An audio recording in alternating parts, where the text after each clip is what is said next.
Okay, for our final presentation, we have a contribution from the University of Laval in Canada, co-authored by McBreem, Rochefort, Roy, and Monique, and Leslie McBreem, or, I'm sorry, yes, be presented.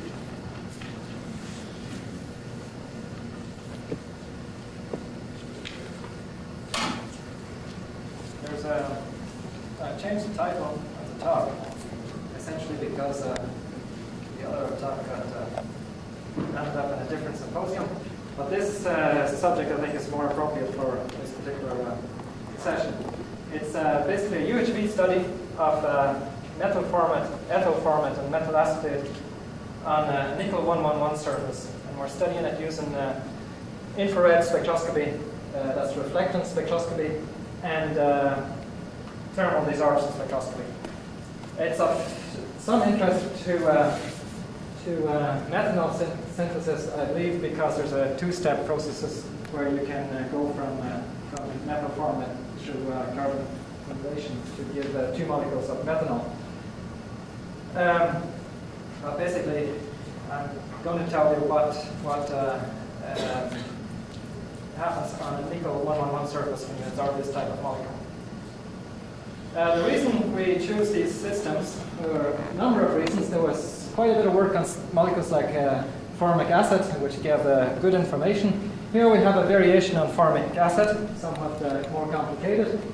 But there are 2 or 3 interesting additional properties. And one is that the energy required to break up these molecules on a metal surface, let's say a nickel surface, is similar to the energy needed to desorb these molecules. So desorption is competitive with reaction or decomposition.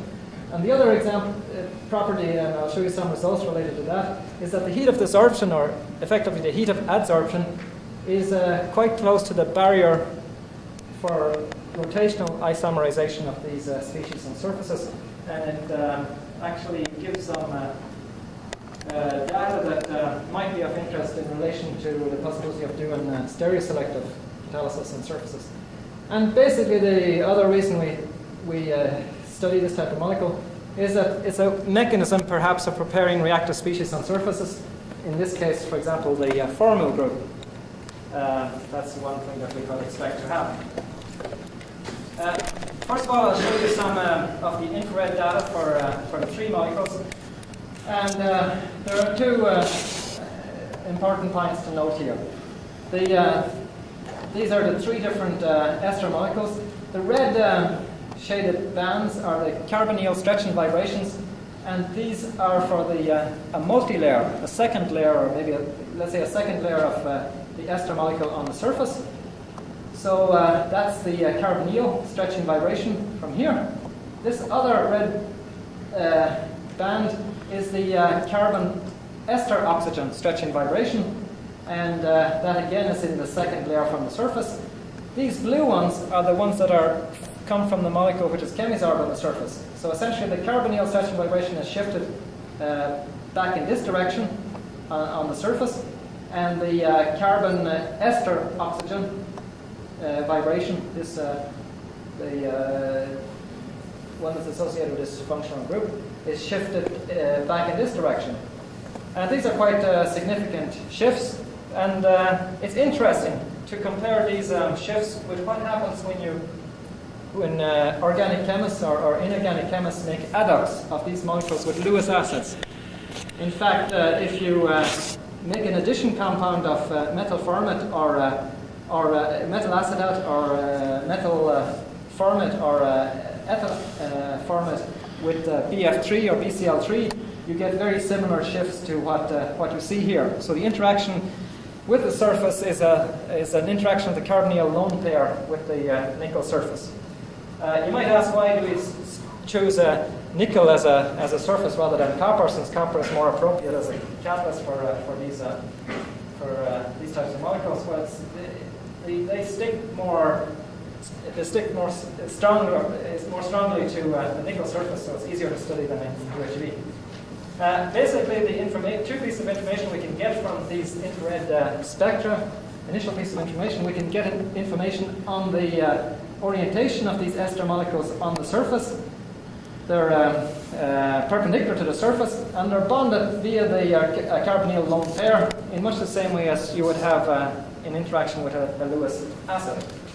I will come back to that point again in relation to stereoselective chemistry. First of all, I will summarize what happens when these species are heated up on the metal surface. And basically, at least for us in surface chemistry, it turns out to be an interesting process. What happens is that the carbon-oxygen bond here is broken, and this gives probably a formal species on the surface, or maybe the carbon-hydrogen here breaks first and immediately the carbon-oxygen breaks then. But in any event, what happens in this initial bond breaking step is that you form hydrogen and carbon monoxide and an etoxy or alkoxy methoxy species on the surface. So that's the first step, and that happens at very low temperature, something like 140 degrees Kelvin on nickel. Then, as we heat up further, this methoxy group, for example, or ethoxy, it dissociates, and it gives more carbon monoxide on the surface and more hydrogen on the surface. And eventually, on heating the surface up above room temperature, you can remove all of these species from the surface. So it's interesting because at low temperatures, we're making a carbon monoxide species on the surface. And at a higher temperature, about 100 degrees higher, we're making additional carbon monoxide species on the surface. And I will show you later that these seem to occupy different sites on the surface. So it's almost as if the reaction is dropping off, or the decomposition process is dropping off carbon monoxide molecules, and these are stuck onto the surface in some non-equilibrium site. How do we know how do we know that the molecule breaks up like this? Well, one is the piece of information is the thermal desorption, or the thermal desorption measurements, and essentially this is the hydrogen which comes off around room temperature, this is the carbon monoxide which comes off around room temperature. That's information from ethyl formate, and this is ethane, or methane, I mean, which comes from the decomposition of the etoxy species on the surface. And in fact, you also get some acetaldehyde, which is another indication that etoxy was formed on the surface. So that in itself is reasonably clear information that you get these processes of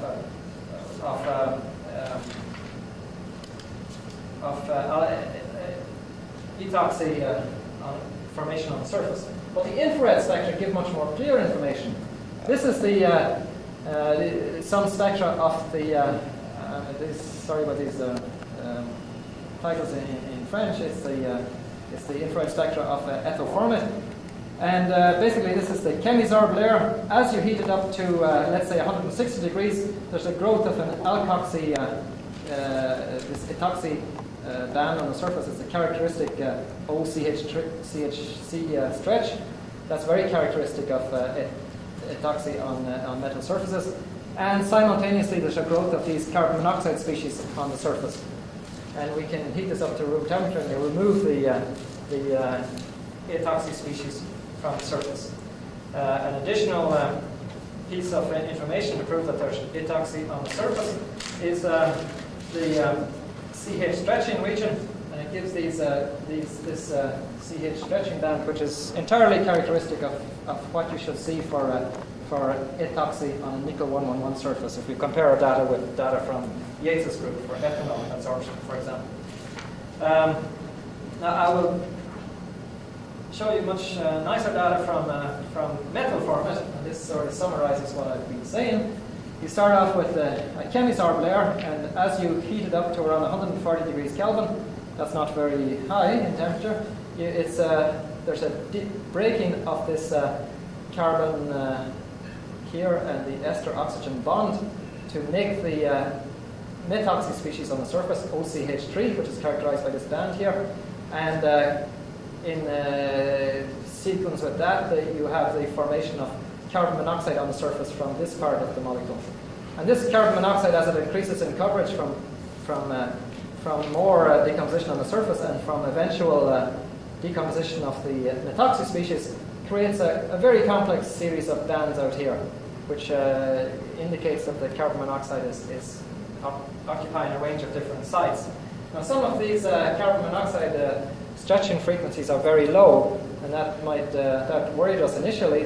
Here it's down close to 1700 wave numbers, 1736, and to check what was going on there, we've done some co-adsorption experiments where we deliberately took ethanol and put etoxy species on the surface and co-adsorbed a small amount of carbon monoxide in a combined heating experiment, and you do get this low CO stretching frequency for CO adsorbed on the surface. So there's some coupling between the CO here and the dipole associated with the OC in the methoxy. So this can give you very low frequencies for adsorbed CO. Frequencies that are normally associated with CO co-adsorbed with potassium, for example. Now, I want to emphasize one aspect of these systems, and I think it's probably, you can correct me on that, but as far as I'm concerned, as a surface scientist, it's one of the more interesting things that we can contribute to the catalytic aspect, is that these are weakly adsorbed species, or weakly bound species, and there's very little or no surface science data concerned with the reactivity of weakly bound species. And why? Basically, I will give you some indications of why I describe them as weakly bound species. I'll go back to the question of the energy for decomposition is roughly equal to the energy for desorption. Here, this is a integrated infrared data which tells you how much ethyl format is on the surface and how much carbon monoxide is produced on the surface and how much etoxy is produced on the surface as a function of temperature.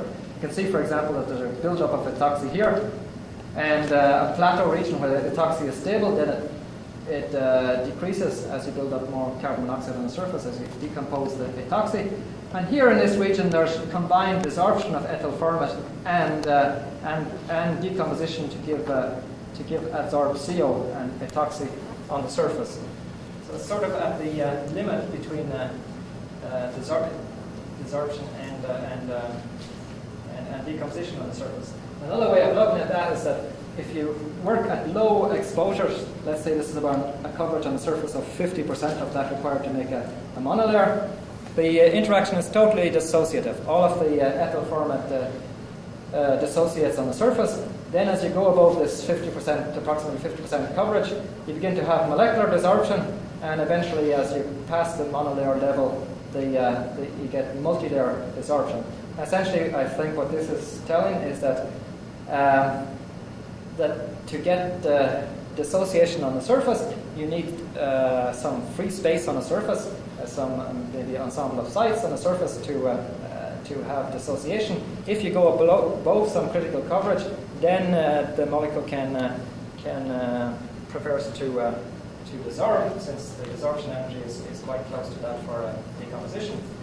Another way of representing that data is to essentially quantify the amount of carbon dioxide which comes off the surface as a function of the amount of ester we add onto the surface, and we see initially there's a linear relationship between the amount of carbon dioxide that's absorbed for ethyl format and methyl format, and then it reaches a saturation point. This is after this point here, this coverage, which is about 50% of the surface. There's molecular desorption rather than dissociation. This point here is important. It really is shown that in the case of methyl acetate, the amount of carbon monoxide which is formed on the surface is small relative to the amount of carbon monoxide that's formed from the other two molecules. So it's about 1/5 or even less than that formed by the other two molecules. Well, a reason why that is so is evident in the next set of infrared spectra. Really, this is a multi-layer of methyl acetate on the surface. That's the characteristic of the multi-layer. That's the chemisorb layer. We can heat this up to 140. In fact, we can heat it up to, let's say, 170 degrees Kelvin to get rid of the multi-layer. And you still retain the chemisorb layer on the surface.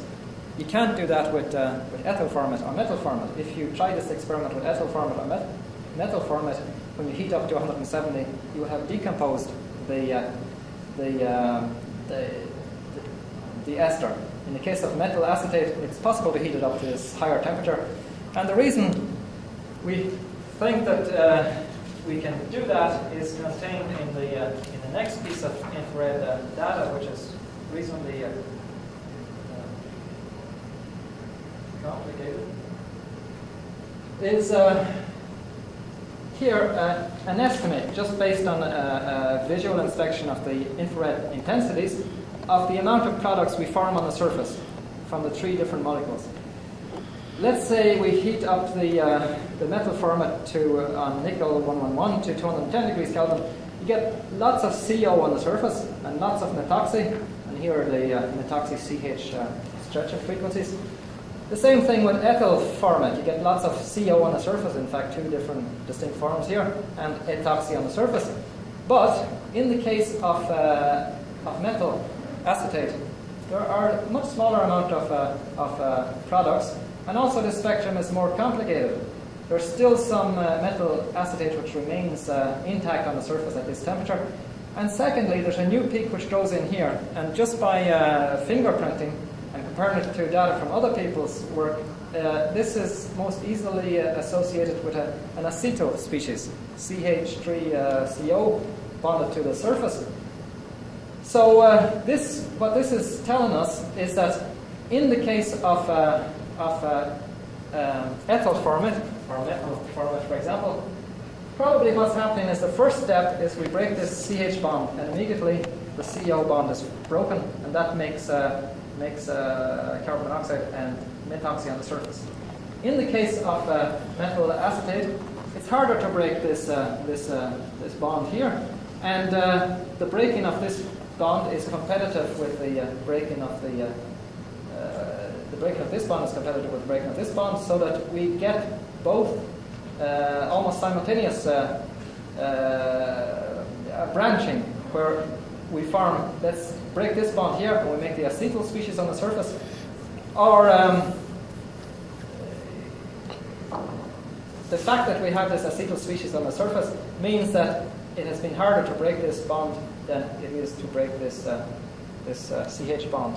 The fact that you have this higher barrier in the case of metal acetate means that we have to heat up the system higher to get this bond to break. And that means that if we heat it up higher, it means that we can desorb more of the molecule from the surface, since the heat of desorption is similar to the heat for the decomposition processes. And it's a classic case of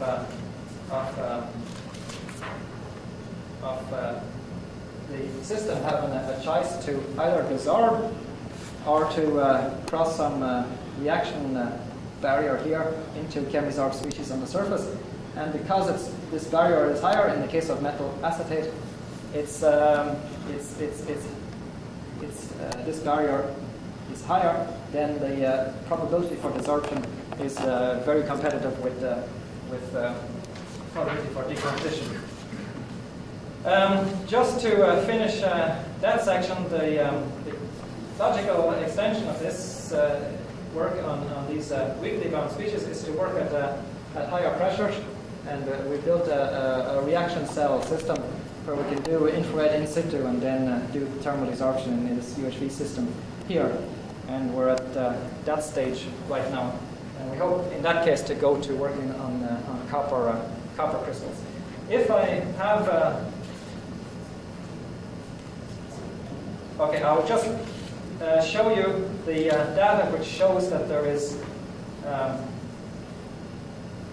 possibility of isomerization on these surfaces. At low coverages, there's a peak which disappears as the coverage is increased. This is ethyl format, and there are new bands which grow in. These ones here. These are the multi-layer ones here. And there are changes in the shape of this peak. This can be analyzed on the basis of the surface selection rule, and analysis leads to the following type of conclusion. At low coverages, there's a mixture, the normal mixture of these two conformers on the surface. But at high coverage, to achieve a greater packing density on the surface, there's a rotational isomerization, and that results in this CC pointing straight up from the surface, allows more molecules on the surface, and reduces steric repulsion. The energy necessary to cause this rotational isomerization comes from the fact that the heat of adsorption is commensurate with the barrier to rotation. So the thing I want to point out here is that in conclusion, really, is that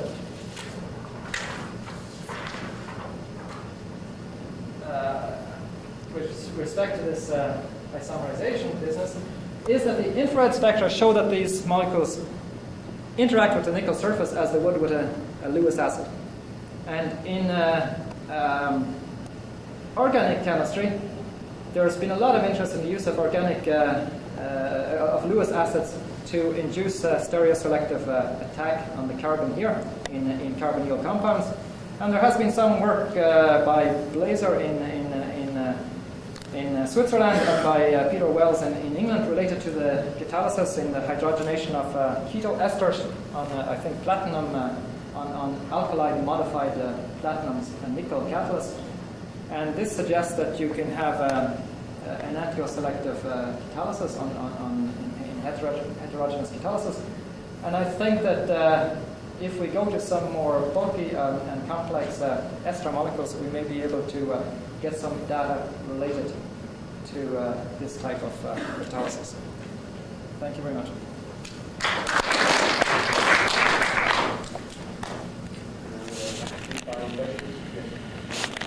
In the adsorption mode of the massive formate or the acid formates, it changing by the coverage of carbon monoxide. I mean that this reaction is produced carbon monoxide if we block Yes. the CO from privilege. Yeah, that's a good point. We have some data related to that. We absorbed a small amount of ethyl format and co-absorbed nitric oxide, and we get some dramatic changes in the CH stretching intensity, and that tells us that either there's an ordering of the adsorbed layer or a change in the orientation. But in the case of the decomposition process, we're actually breaking up the ester to make the CO, so we can't subtract out the effect of the CO. It's hard to do. Okay, if there's no further questions, I'd like to thank the author again.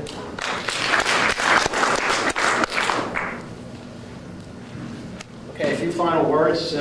First of all, I'd like to thank all the presenters this afternoon. It was a very interesting session. And in fact, it was a very interesting meeting. And I think we all need to thank neither of them are here, Enrique Iglesias and Rocco Fiato, for putting all this together. Any of you that have organized these things and how much work is involved. And I certainly would like to thank them very much. And I know I personally have enjoyed the sessions I've attended here very much. And I'd like to thank you for hanging until the end. And maybe this will happen again someday in the future, soon. Take care and have a good trip.